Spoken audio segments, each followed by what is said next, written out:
Um, since I would say 2000, I think that 2003 is a frontier between what it used to be in Morocco before and what is now after.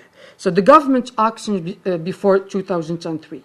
We have King Mohammed VI set up a program of global reforms, mainly modernizing of religious institutions, reinforcing the spiritual security of believers, and here, just notice please, the word or the qualification of spiritual security.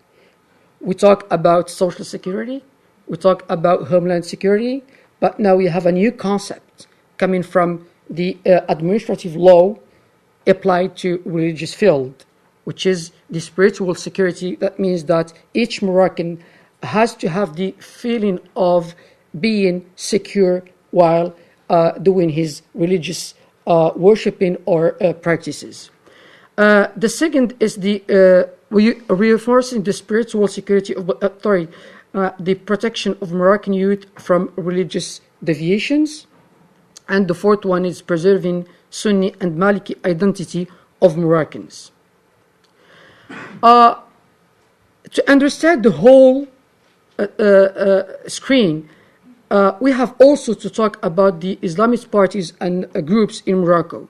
And we can make a distinction between two levels. The first one, which is the legal one, the parties are legally in Morocco, and I start with Hizb al-Adala wa Tanmiya, Justice and Development, and the president is Abdel Ilah bin Kiran.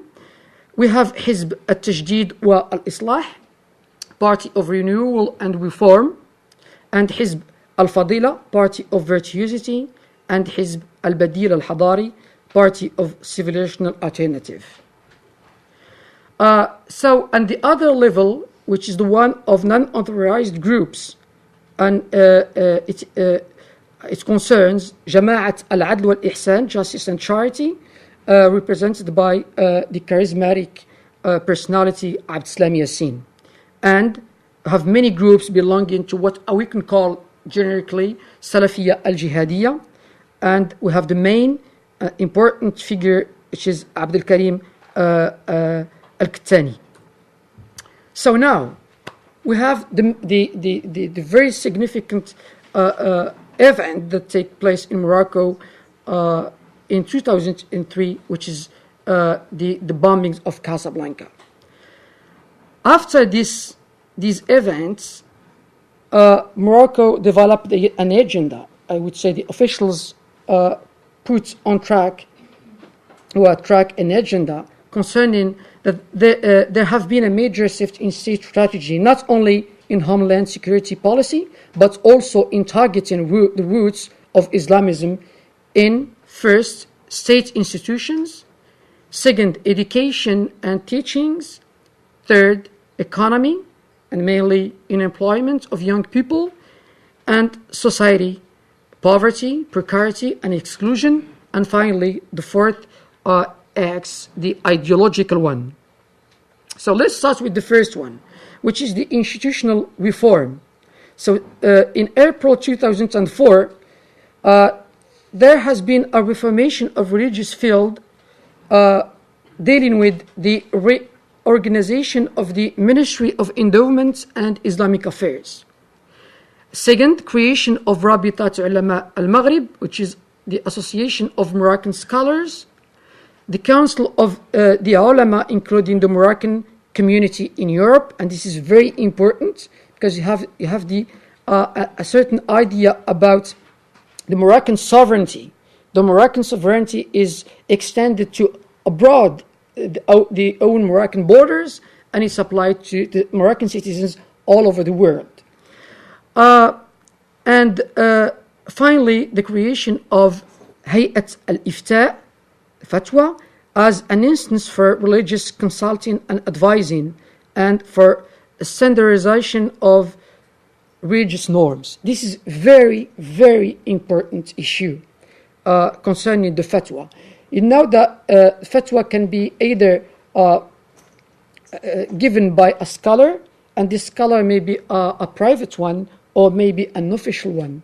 So now the problem is that who has the authority and to say fatwa for the Muslims, to give them advices and consultants. So, this is not only a religious issue, but it has also a political implication, which is the one of saying the truth and saying the religious truth with authority, so he can be respected and heard. In the second act, which is the one of the education, since April 2005, educating new imams and murshidats, women as religious advisors, in the spirit of modern culture and sciences. So we have seen the introduction of new courses or new disciplines like sociology of religions, psychology, anthropology, informatics, and foreign languages. Because the imam should understand what the priests, what the Buddhists are saying. So just in order to get the communication and to be able to argue or to discuss or to explain what Islam is about.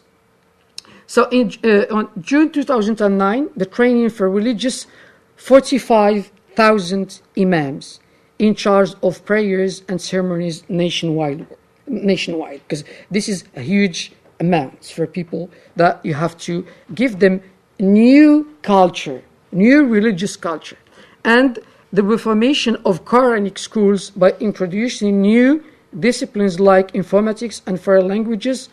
In this program was funded by World Bank.